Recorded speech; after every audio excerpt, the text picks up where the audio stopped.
Good evening, everybody, and welcome to another episode of the Golden Ticket Show. We have a great show for you tonight. We're going to go ahead and start. We're going to go over some NBA future bets that the odds may have changed on since the upcoming the trades over the weekend. We're going to have some bets on some Monday Night Football and a preview of the MLB postseason that starts early tomorrow. Once again, this is Dan with the Golden Ticket Show, and let's begin. So, our first thing we're going to look at is how these NBA trades that have happened over this week, the Drew Holiday to Boston trade, the Damian Lillard to Milwaukee trade, how this affects the futures market throughout the season. Now, this is big because obviously it makes teams like the Bucks and the Celtics become the easy top contender. As we're going to show you here. And if you look right here, this is the NBA future. So the consensus top pick and favorite to win the championship now is the Boston Celtics. Now, I think the Drew Holiday trade was a great move for them because you're feeling when they traded away Marcus Smart, you wondered what the move was because Marcus Smart was their top defender. He could guard 1 through 5. And now they have someone who may not be as great defensively, but is a good replacement that can run that point guard position in Drew Holiday. So I really like that move. The one thing, and with that, they've become the overall favorite. If you look right here, you got 350 odds. At PointsBet is the best bet right now. You can see 350 for the Bucks at Bet Rivers. This league, it's gonna come. I think an Eastern Conference team is gonna win it this year, barring injury. These are the two best teams right now. You look across the board; they have the best odds. They're the only teams under 500 across the board. I think it could be some hype. It could be, um, preseason predictions based on how last year went with everyone getting new contracts and how free agency went. But these are the top two teams. I am a little bit worried about the Celtics after getting rid of Robert Williams and Grant Williams this offseason because now they don't have a front court. They really don't. They have out a 38-year-old Al Horford who you could see a decline in his play last year. You could see some struggles, even though he's starting to fit more into the role of being a corner 3-point shooter, and just a body down low on the team. And Porzingis, he's been injury prone most of his career. I think it was a great trade to bring in some height. I think that's what they were lacking. But you have to see how healthy he stays in a system that's very grit and grind, dive on the floor, take the charge kind of system that he hasn't really been a part of yet, or he hasn't really been great in. Now, my pick is I took the Bucks. I think the Bucks are going to make the championship this year for sure. I think they could possibly win it. You look at this team, and obviously the first couple of weeks, it's going to be a little bit of a transition seeing how Giannis and Damian Lillard play together, two very ball dominant players. But this is finally a chance for the Bucks to get the ball out of Giannis's hands. And you knew late in the game throughout the season, it was always Giannis's ball. Giannis was getting everything. You knew where the ball was going. You knew what was happening and you just had to manage his drives and watch the kickouts. Now you have to worry about Damian Lillard getting hot. And when you get worried about Damian Lillard getting hot, now you have to deal with Giannis driving to the rim. You have to deal with the offensive rebounds off Lillard's misses. And then if you see Giannis getting hot and he's driving to the paint and you got to bring 4 guys down to stop him, you're going to have now Khris Middleton, Damian Lillard, and Brook Lopez on the wings ready to shoot. So the 4-out system really works well with this team, and I think with the new coach as well. We see a lot of times when the new coaches have taken over for top contending teams, they have won it. You got Nick Nurse, you got Frank Vogel out there in LA, but I think this is a great opportunity for the Bucks to win it. I think the hype over the Drew Holiday trade has moved Boston in the top, but if you see a lot of these sports books, they're either even or you got BetMGM has the Bucks as their favorite. BetRivers has the favorite. Caesars has the favorite. The only ones that have a Celtics favorite is really PointsBet. That's it. See, all the other ones are tied up. And if you look into the Western Conference, obviously the Suns with their big three now, the Nuggets are probably going to stay there for a while, keeping their core. And other than these four teams, I don't think anyone else is expecting a playoff run. The Warriors are going to have injuries. They're probably going to trade a couple players away with this new system. And the Lakers, I think, are just up there because they're the Lakers, because they have LeBron. I don't see LeBron pushing this team to another finals. I don't see anyone else going through in the finals other than these four teams. Fun fact, I actually found out, if you put a parlay together, or if you put a matchup of any of these four teams in a combo to make it to the finals, so Celtics Suns, Celtics Nuggets, Bucks Suns, Bucks Nuggets, and you put $10 on it on each one, the lowest amount of profit you'll get is $35. And that's on any of them. All of these, if you would put $10 on each of these, you'll somehow manage a profit regardless of the outcome, as long as any of these four teams make it. So I locked that in just as a safety, because I think the highest odds were Celtics and Nuggets at the time, and that was a like $10 to win 100. So that, if any of these four teams win, you're looking at a profit regardless. So I really looked at that. The next thing we're going to look at here on action is the Eastern and Western Conference to win. So obviously, if we start with the Eastern, it's just these two teams. The Sixers, I don't see it happening. I think they're right with that. Plus 800 is around a good mark. If you even look, BetRivers has the Cavs above them. They have a 1,300 for the Sixers. James Harden's not going to be there unless they get some kind of superstar on a team that's willing to risk Harden, which I don't think they're going to get. The Sixers are down this year. I wouldn't be surprised if this is going to be another year where Joel Embiid has to put the team on his back 24/7 and they still struggle.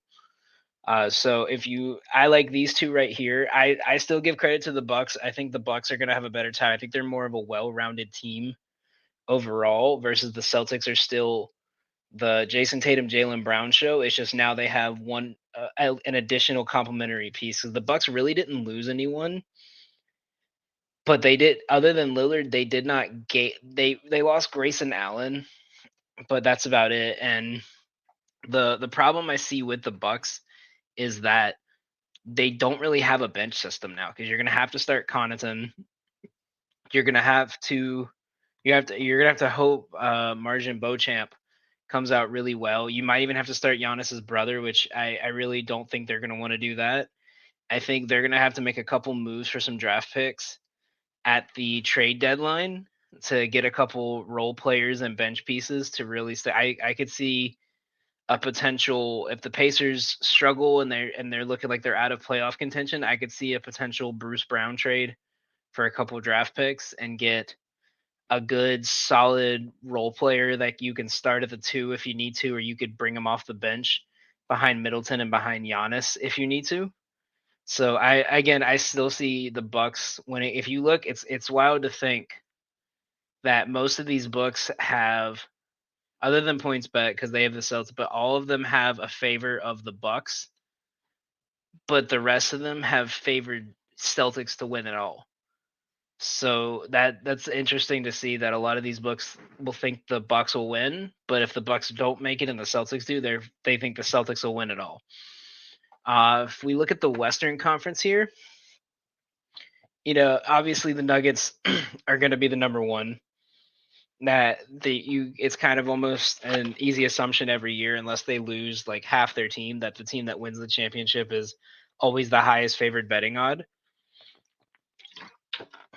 And you obviously have the Suns, and then it gets a little crazier. So the Nuggets they only lost Bruce Brown, which is the big thing I believe you would have to worry about, is them losing their best wing defender on that team. Excuse me. And the Suns, obviously, they built their big three. But I think the Nurkic trade and actually them getting Grayson Allen, a lot of people are hating on that. I think that was a great move. Nurkic, I think the way they're wanting to play Nurkic fits the system well. And under, I believe it's Frank Vogel's their coach now. Under him, he likes working with centers who stay under the basket.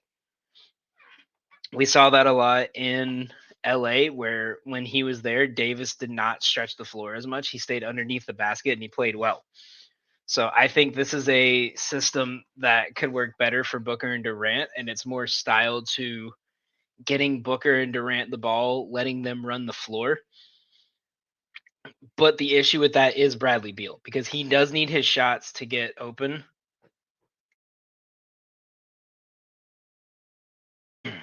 Excuse me, I'm sorry.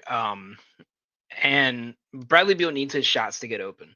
There's games where he'll go 5 for 5 to start and gets hot, but there's a lot of games where it takes him 9, 10 shots. He has to feel the groove of the game. And if the groove of the game is not flowing through him, or it doesn't work well. Now, in his favor, you have when he was playing with Westbrook and he's playing with another ball dominant guard, which he will with Booker, he had some of his best numbers of his career. So, with that being said, I think that the Suns are good. I think it's going to be between these two teams. I think we'll see another Nuggets Suns finals. But other than that, I like the Warriors. I think is going to be a dud this year. The Lakers, no. The Clippers, I think, they're going to be trying to figure out how to do this new load management system. The Mavericks, I think, are. I don't know what's going on with that team. Yeah, they've added good pieces, but they have zero defense. So they're and whether they're scoring, if they're scoring 140, defense wins championships, and they just don't have it. Grizzlies, I don't see, and then after that, it's just teams that you wouldn't even think of even mentioning this conversation: Kings, Pelicans, Timberwolves, Thunder, all that. I mean, look, if you think if you're willing to put money on the Rockets, then Godspeed to you, because there's no way that they're even going to be close to making the playoffs this year. So my prediction, I would lock in Nuggets. I think my prediction is the Nuggets versus the Bucks. I actually locked that in a couple of days ago. We got that at, let me see, I'm pulling up FanDuel here. Yeah, FanDuel is definitely better. It may not look it on the screen, but FanDuel has more options for the NBA futures, so I would definitely take a look at them. If you do the Bucks versus the Nuggets right now, $10 will win you 80. And if you do the Bucks and the Suns, $10 will win you 95. So I think the Bucks and the Nuggets are the best option here. Even without Bruce Brown, when Jokic is actually trying, he's the best player in the NBA every single night. And with that being said, like, he doesn't really seem to try till he gets to the playoffs, and he's still putting up 30, 10, and 10. So I can't imagine what he's going to do if he has to face Giannis on a regular basis. But I locked that in. Do with this information what you will, but these are the best options, these four right here, for NBA futures. And so now we're going to head over to our baseball segment. So now we are in postseason time. The MLB season is finally finished. And what a run it was this year. This was one of the most entertaining MLB seasons that I've seen in a long time. You had teams starting out 15-0. You had the hottest hitting teams in baseball just dominate from April to September. You had records being broken constantly. We had some of the greatest players of all time retiring, with Miggy and Wainwright, whether you could put an asterisk or anything, depending on how you feel about the Cardinals. This was such a weird season too, because teams that you wouldn't think the Dodgers would struggle with this team in week 1, in the first month of the season. And you wouldn't think teams like the Cardinals would be out of playoff contention by June.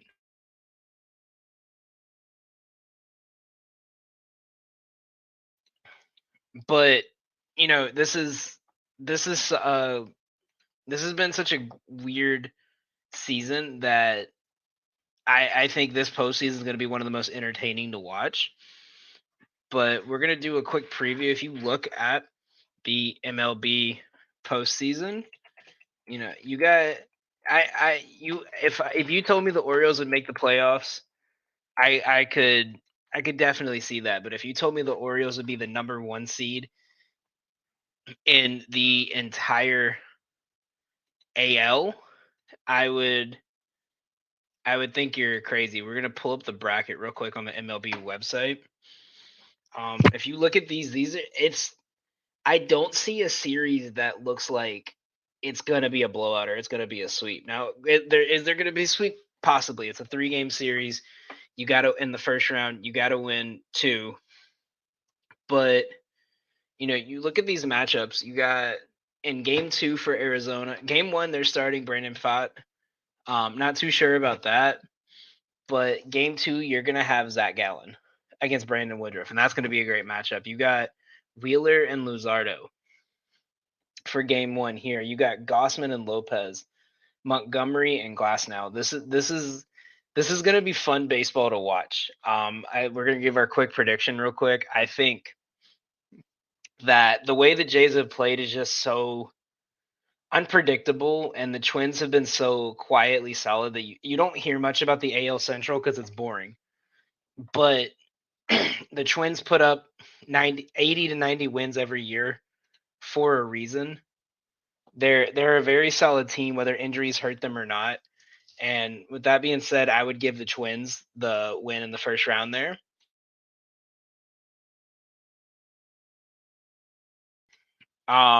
You go down to the 4-5 matchup, Tampa and Texas. Now that one's gonna be that's the one I have my eye on. I think that's gonna be one of the most fun series to watch. It's giving me the vibe of when Philly and San Diego played last year. I think it's gonna be a lot of home run. It's 2 high-powered offenses with 2 solid but not 2 teams that their startings have been great. Their bullpens have been either spectacular or terrible.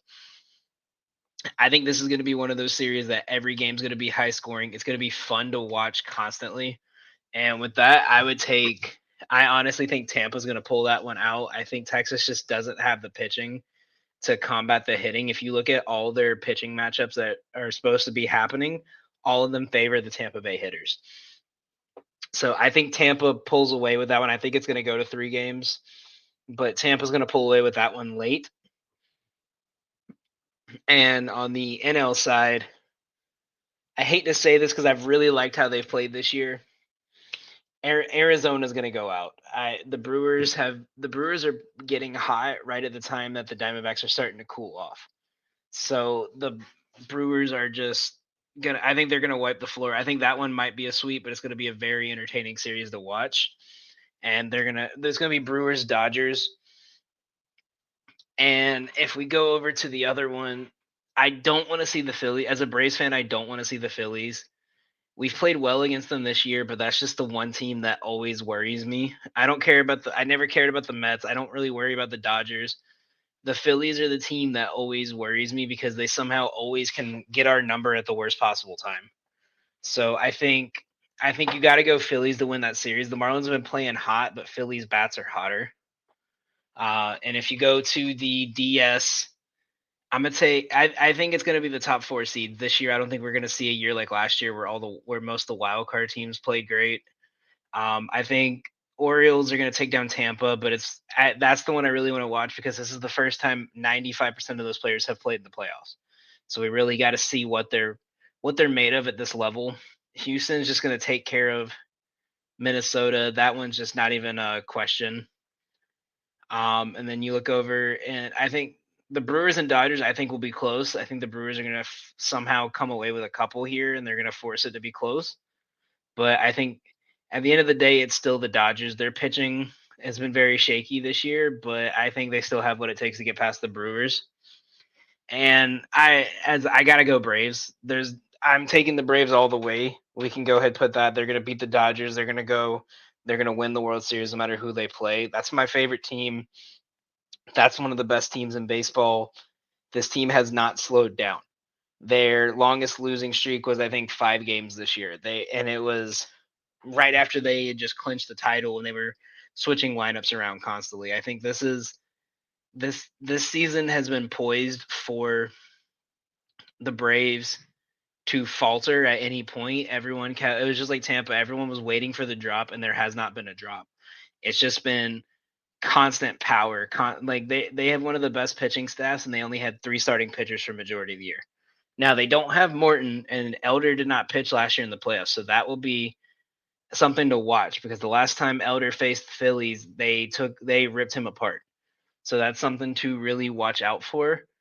But I still think the Braves are going to pull out of that one. I think they have too much hitting power to. It's going to be a series where Philly's just going to have to match up with them. And the same thing when they play the Dodgers, they're just going to have to keep up with the Braves, and they're not going to be able to. So give me the Braves making it all the way through the National League. And we got Houston versus Baltimore. Everything in me tells me Houston, but the way Baltimore's season has been, I really want to see a Braves Baltimore World Series matchup. So I'm going to take the Orioles there. I think Braves Orioles is going to be one of the most fun series to watch in a while. So I'm going to put that in. So that's our prediction for the MLB postseason. We're going to take Braves beating the Orioles, and I'm going to take it in 6. I think the Orioles will be able to sneak a game or two past us because their bullpen is very good. Even though they lost their all-star closer, their bullpen is still very good. I think they will make it out of the AL. They proved their worth against Houston a couple weeks ago. I think they'll stay dominant, but I don't think they'll be able to overcome the Braves. So give me the Braves versus the Orioles to finish off the MLB season. Braves will win the World Series this year. I put money on it 3 different times this year. I have potential to win about 100, 200 bucks on it. So I will take that every day. As a Braves fan, every year I'm putting money on them to win it all. So I got to go for it every single time. And we're going to go real fast over to we're going to go ahead and put a couple picks in for tomorrow because these games do start early. The first 2 games are going to be at 3 o'clock. And it's going to be like that the whole week. There's going to be 3 o'clock games to 9 o'clock games the entire week. So our 2 bets for the MLB opening day of the playoffs is going to be, I'm taking the Rangers to win. And if you look at this matchup, it's Montgomery versus Glasnow. Montgomery has not been the best against this season. I think he's a good rotation guy that they needed, but I think he just I just don't think there's anything in it that says that he's going to pitch well against this team. I'm looking at the matchup right now, and that's just if you look at it against left-handed pitching, 9 of the 14 hitters that have hit over 100 times against lefties for the Rays are hitting over 280. And against Jordan Montgomery alone, only 2 players are hitting below 250 against him, and it's Arozarena and Diaz. But you have Manuel Margot is hitting 375 against this guy. You have 4 players hitting almost over 500 against him. Arozarena, his 2 hits though, or excuse me, 2 of his 4 hits have been home runs. So when they hit, and if you look at everyone on that team's hit rate against this guy, their slugging rate against this guy is high. So when they hit Montgomery, they hit it hard. And I think the way Glasnow has been pitching coming back from his injury, the Rangers can't keep up with him. I think this is a team that got very lucky they made it, honestly, and they didn't lose. If it wasn't for the Mariners' just historical collapse, it would be over. But you look at these lines right here. If you take the Rays right now, it's at 153. I caught it at 151 a little bit earlier. But the Rangers don't hit righties very well. They're about average. A couple players hit better, a couple players hit worse against righties. But the big stat is that against Glasnow, only 3 players on this team have hits. 15 different players on this team have went up against Glasnow. All of them have struck out at least once. And the only 3 players that have hits is Leody Taveras, Travis Jankowski, and Marcus Semien. That's it. Everyone else is 0 for 2, 0 for 3. There's a guy 0 for 10. So Glasnow feeds off this team. I think this is a situation where the Rays know what they need to do to get going, and they're going to win game one. So we're going to go ahead and lock that one in.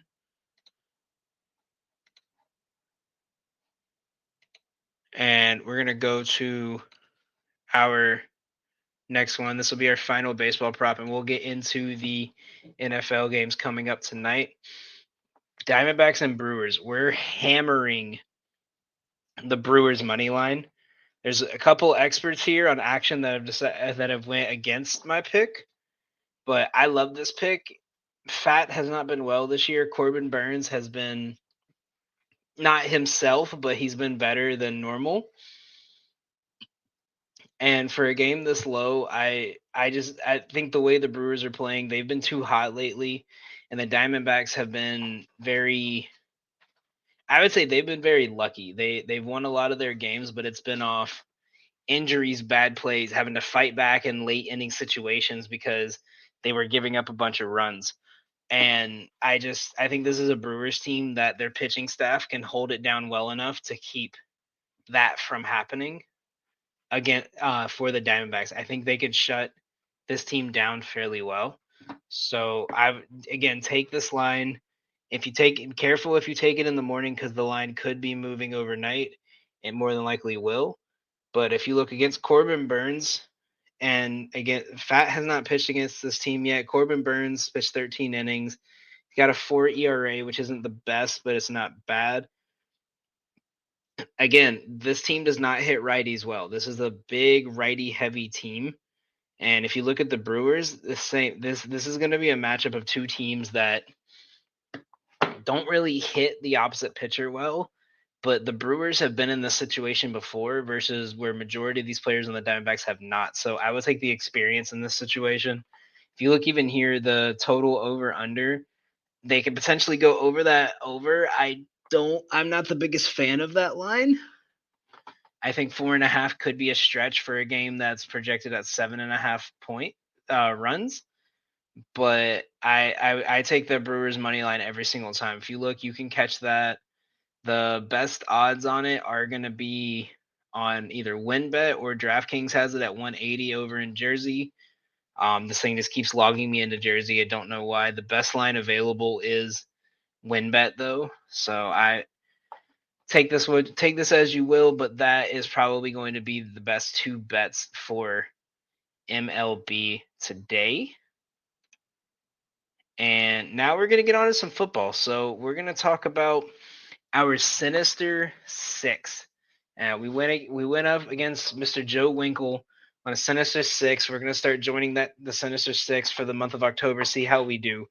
Our six were Josh Allen over 1.5 passing touchdowns, Dawson Knox 2.5 receptions, and Derrick Henry 83.5 rushing receiving yards, Matt Stafford 256 passing yards, Nelson Aguilar over 24.5 yards, and Derrick Henry to have the most rushing yards in that game against the Bengals. So we went 4-2. So we're going to start with our first win, which was Josh Allen over 1.5 passing touchdowns. If you watched that game, you watched our show last night, I called it right there. This was going to be one of the high-scoring, most fun games to watch in the NFL this week. And it did not disappoint. Josh Allen threw for 4 touchdowns. I don't understand why his line is that low. I understand they like doing little sneaky goal line runs, but Josh Allen is the focal point of that team. He is the heart and soul, and that team lives and dies on his arm. And 1.5 touchdowns is an easy mark every single week. As long as that line stays at that point, I'm taking it every single week the rest of the season. Even if you have to do a little parlay, add it with like a crazy alternate line to lower the odds. I would still take 1.5 touchdowns every single week this season, especially against the Dolphins. You've seen again, he dominates against the Dolphins. There's nothing else. But if you can rely on one thing, it's Josh Allen to throw for 300 against the Dolphins every single time. Our next one is Dawson Knox over 2.5 receptions. Now, we had a bad read on this one. The ball went to Kincaid a little bit more. It was going to be a toss-up between the two. He only had 1 reception, so he missed with that one. Again, that was a toss-up play. It could have went to either of them. They run that dual tight end system, and just happened to be Kincaid's day. Take the loss. We'll move on. Derrick Henry over 83.5 rushing receiving yards.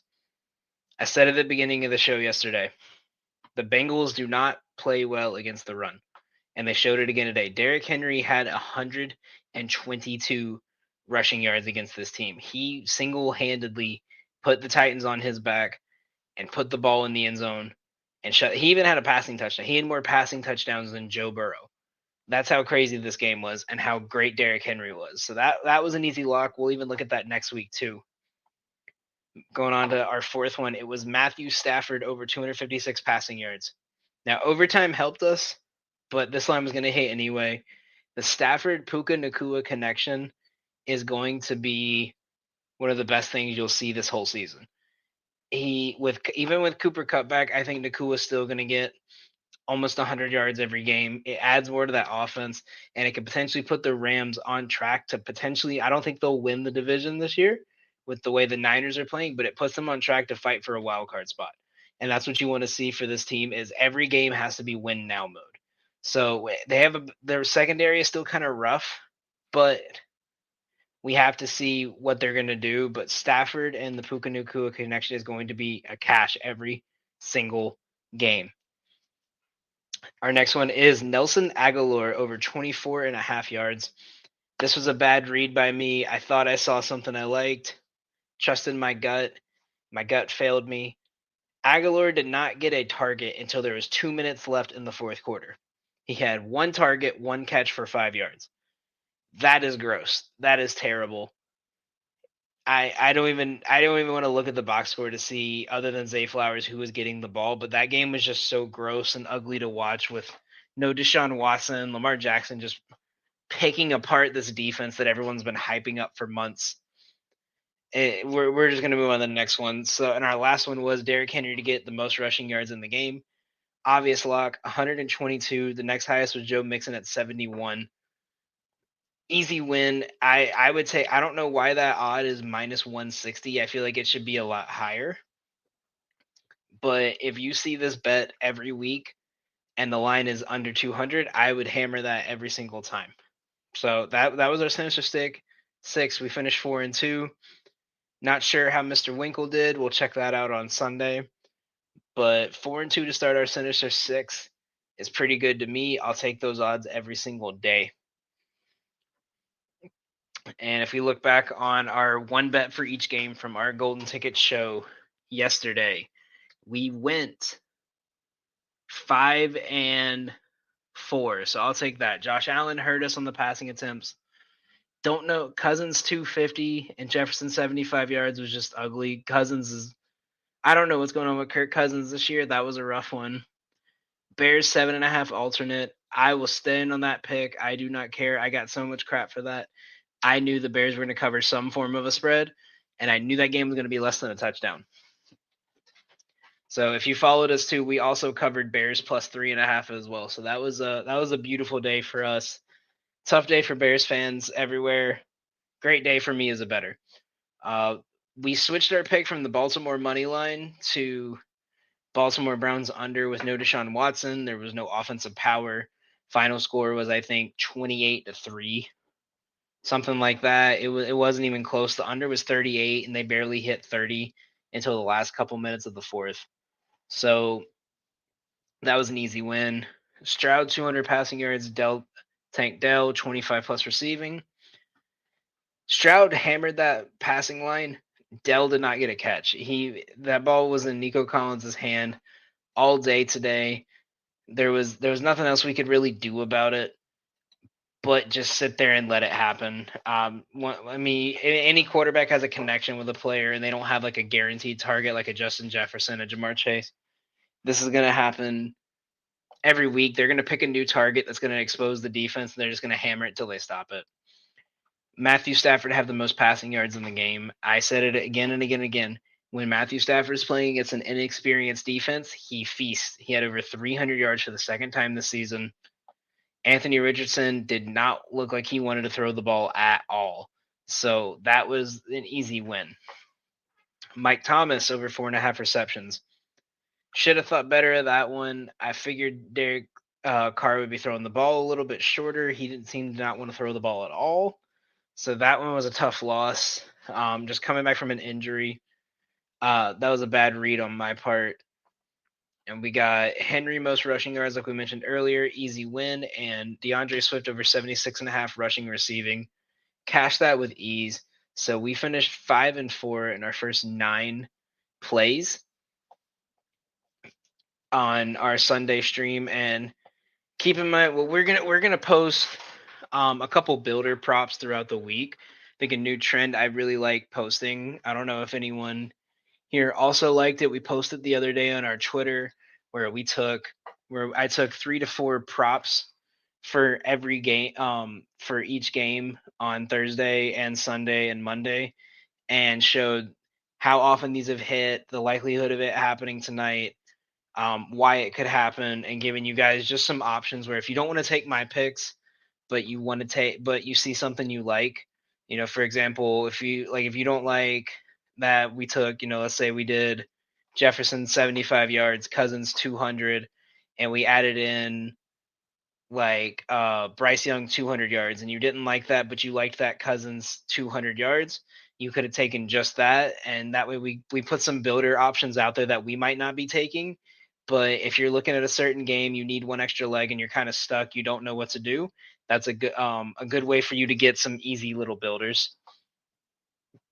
Actually, our builders when we did it on Thursday night went 2 out of the 3 cash with ease. The third one missed by just 1 yard. So that's a little like 2 out of 3 with an asterisk next to it because that's a very subliminal thing is that 1 yard. But we're gonna post that again for Thursday. We're gonna put something together to post it for Sunday. So once that goes through, should be good with ease. We're gonna start doing that on a regular basis. Just trying to get everything down now for that. So we're going to look at we're going to get into some stuff for tonight, but before that, we're going to look over the plays that I love for this week that you can take right now. So we're going to pull up the first one we're going to do is going to be the Dolphins minus 9.5. Now, I know that's kind of a high line that it looks kind of high. I'm always kind of iffy with lines that are almost double digits for certain teams. I'm going to pull this up now. And if you look here, it's 9.5. I said this a couple weeks ago that a lot of times they don't like to post lines until they see what's going to happen on Monday Night Football with teams that are playing that night. But I think the way that look at this line opened at 4.5 last week, and even since then, it still went up 5 points. There's usually a thing on here you could see like how much it's moved when it's moved by. Don't seem to find it. It might be on a different page, and I'm not going to try to look for it now. But you see the last 5 matchups for each team. Look, just dominated, lucky win, absolutely destroyed, and yeah, that's it. That's their 3 games. They haven't played a 4th yet. Rough loss, pure domination, tough fought win, and another tough fought win. This Dolphins team, I think, is not going to be bullied around like they were before. I don't think I would even take like their first half spread as a touchdown. This Giants team has not had a lead going into the first half. If you look, their money line is 325. I would be inclined to take. You can find it for points bet 5.5, 6.5 on DraftKings and FanDuel. So if if the Dolphins are going to play as everyone is expecting, I would not be surprised either if this is at least a touchdown difference game at the end of the first half. So I would also look at taking that. You could even parlay both of them. The parlay is probably a good odds. No, their parlay builder's not working either. So, but I'm taking that. I'm taking the Dolphins minus 9.5. Put some money also on the minus 6.5 first half spread. I think that this is a bounce back game. Though if you don't take this now and the Giants play terrible, this line will jump outside of possibly almost 2 touchdowns, depending on how everything goes tonight. I think Saquon might get it to drop a bit if he comes back. But yeah, I don't see a way for this team to really. I don't see a way that this isn't going to be like a big blowout game in terms of like I think this is going to be another Cowboys level game. They're just going to shut them down and just absolutely demolish this Giants team. Our next one we're going to look at is going to be we're going to take the Ravens and we're going to take them at minus 4.5. Now this line opened at -1. It jumped up with the Kenny Pickett injury. If you are following along with that, he is planning on playing this week, but he has a bone bruise in his knee. This is a Ravens team that has been solid, and this game for a Week 5 matchup has a lot of meaning. If the Ravens win this week, it means they have swept every team in their division on the road and will go into the rest of their division matchups at home with the best record. They already have the best record right now in the AFC North. This will 100% put them ahead of the Browns, regardless of how the Browns do this week.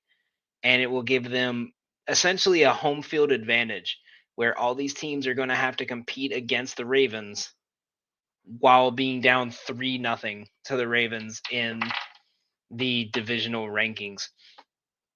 Now, this Raven team always worries me because everyone is always hurt. I feel like every year there's a new story. This guy got hurt. This guy's knee blew out. This guy's leg. This guy's out for 4 weeks, but they somehow still put together a top tier roster every year.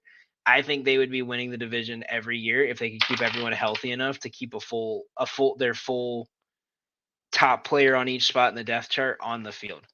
Now, if you look, even the first half spread is 2.5. I like that one too. I think I would take them to be leading at the end of the first. I think this is going to be a very low scoring game. I would also, if you like betting over unders, I would take this under right now while you can. I'm definitely going to take this as soon as we get done here. So I'm going to put that up. If you look in a parlay, that's a plus 265. You could take that at. That's a good thing to have. I like that. But this Ravens team has the Steelers team just doesn't look good. I think they don't have any really receivers. Pickens is good. Deontay Johnson is good. But Kenny Pickett to me is just Zach Wilson with a better head coach. He's not done anything to impress me, and I could get some crap for some Steelers fans. I'll take it. My opinion, Kenny Pickett is just Zach Wilson with a Hall of Fame level coach with him. And the ability to not be afraid to throw the ball down the field. It's just he throws it to the other team. The Ravens have a chance to capitalize and take over the division tonight or this week, and I think they're definitely going to do that. So give me the Ravens minus 4.5. And expect a low scoring, gritty, hard hitting game. That's just going to be nothing but it's just going to be nothing but 5-yard runs and punts, but the Baltimore Ravens are still going to be able to pull this one out. And we're going to go real quick to our last play that we're putting in early, and we're going to be posting some articles on this later. So don't you worry, you'll see these throughout the week. We're gonna go Texans money line. I like this. I really do. I'm very high on the Texans. I don't see a justification to taking a +1 spread. I really don't. I don't like taking spreads unless a field goal can still cover the spread. I don't like taking +1s, +2s. At that point, I would rather just take the money line because in reality, if the spread is +1, the odds of this team losing by exactly 1 point are very slim. And especially with the fact that for the same amount of odds, you could pretty much get the money line. I would just personally rather take this money line over the spread because I think they are going to win. If the spread moves to the other side, I would also take it, but I think people are still waiting for the Texans to fall and drop, and their next 3 weeks are against NFC North teams that all are playing bad right now. I don't think it happens. Are they going to sweep them? I don't think so. I think they might run into trouble when they get to New Orleans if Derek Carr is healthy. But as of right now, I don't see this Texans team losing to the Falcons. So I would take that right now. If you look here, the best odds, you can actually get them at plus money, and that's wild to me. Like if you look right here, what's their spread at? Spreads are still 1, but you can get plus money on the Texans on Caesars, on WinBet, on PointsBet, and that's stuff you want to take because as the week goes on, that's going to drop and that's going to become negatives, or that might even, or if you watch it and something goes on and it becomes a higher positive, you can get double your money twice. I'm very big on this bet. I would take it right now on Caesars if you could, on WinBet if you could. Take it before the line moves. Best lines are always the best lines for a reason. There's a reason that the books are seeing how this money is moving and they're still picking it this way. If you look, 3 different experts are agreeing with, they're taking the spread on this, and none of them taking the money. They're all saying the spread just to get that extra point as just an insurance. But if you look at the Falcons have not been able to score since that Green Bay game. They beat a terrible Panthers team. They beat a Green Bay team that let them come back. And then against a defense that's really not that good in Detroit, they only scored 6. And against Jacksonville, which is a slightly better defense, they scored 7. Now, if you remember what Texas or Houston did to Jacksonville, they put up 37 on this defense. So an offense that can't put up more than 1 touchdown going up against a team that scored 37 on the same team, I'm taking them every single time. Give me Houston to win that one. Every single day of the week, I will take Houston in this situation right now. So now we are going on to the stuff everyone's waiting for tonight. We're going to go into our Monday Night Football predictions. Now, I feel like this game could be one of those that the spread makes everyone think it's going to be super hyped up and it's going to be terrible. I really do. I think this either might be one of those games where it's nice and boring and no one scores, or it could be another situation where the Giants find themselves down 15 points early, everyone's booing and screaming at them, and it gets interesting at the end, or it could just be a blowout at the end. But we have 3 bets that we are taking for that game, and 2 of them are straight bets, and we do have a parlay. So the first one that we are going to look at is with one of my favorite players, Mr. DK Metcalf. Now, his line has moved a lot today. Like a lot more than I was expecting it to move for like in the span of less than 24 hours.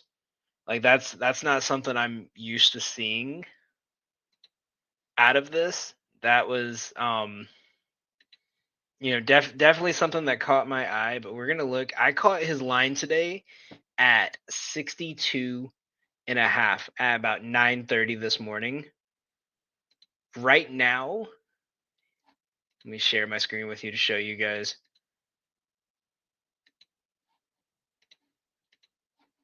Right, look, boom. His line is at 67.5 is the best line you can get. FanDuel has 70, DraftKings has 67. Everyone else has 67 except for PointsBet has 71. But there is a reason that this line went up. Maybe it was some injury news. Maybe after talking with the press, they found something out. But this right here alone, the fact that his line jumped from 62 to 69 in the span of maybe 6-7 hours is wild to me. So let's look at it where I caught it at, and this is why I took it. So I'm using the site LineMate. I always highly recommend it. It's a free site. They do have a premium feature that lets you see more, but a free site that lets you research bets, shows you all the analytic data on everything to let you know what the best bets are. So shout out to LineMate for that. They've literally helped me make hundreds and hundreds of dollars every month off tiny little bets, just off small little research bits that I had thought in my head. Now, if you look, he's averaging 78 yards a game this season. First game against LA was a tough night. But when Geno Smith does not have a bad night, this ball is in his hands. Look, he's getting targeted about 6 times a game for about 78 yards a game and 5 receptions a game. He hit 75 against Detroit. Against Carolina, he dropped 100 bomb. And if you look at it, and the team he's playing against, they give up one of the highest amount of receiving yards in the league. They have one of the worst third down percentages of any team. And even if you look at DCAF away, his one away game this season, 75 yards. Again, terrible defense. They're going to play a lot of man coverage, but they don't know how to guard man coverage. So Metcalf, they're going to run a lot of drags, a lot of crisscrosses, and they're going to get everyone confused. Look for Metcalf to have a big game. I would take it. If the line moves again, I wouldn't take it once it's past about 71, but I would still be willing to take it right there at 70.